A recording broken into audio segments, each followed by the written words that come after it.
વાગરાના કેસવાણ ગામના તળાવમાં નાહવા ગયેલા 50 વર્ષીય આધેડનું ડૂબી જતા કરુણ મોત. વાગરા તાલુકાના કેસવાણ ગામની નવી નગરી વિસ્તારમાં શનિવારે એક હૃદયદ્રાવક ઘટના સામે આવી છે. ગામના તળાવમાં નાહવા માટે ગયેલા આશરે 50 વર્ષીય આધેડનું પાણીમાં ડૂબી જવાથી આકસ્મિક મોત નીપજ્યું હતું.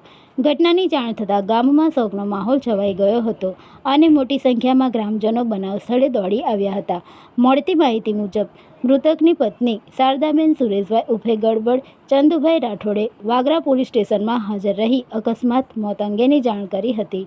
આ અંગે વાગરા પોલીસ સ્ટેશનમાં અકસ્માત મોત નંબર 32/2026 હેઠળ ભારતીય નાગરિક સુરક્ષા સંહિતા કલમ 194 મુજબ કાર્યવાહી હાથ ધરવામાં આવી છે.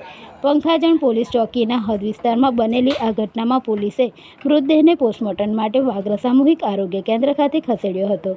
પોલીસે જરૂરી કાયદેસરની કાર્યવાહી પૂર્ણ કરી વધુ તપાસ શરૂ કરી છે. અચાનક બનેલી આ દુર્ઘટનાને કારણે કેસવાડ ગામ સહિત સમગ્ર પંથકમાં ભારે શોકની લાગણી પ્રસરી ગઈ છે.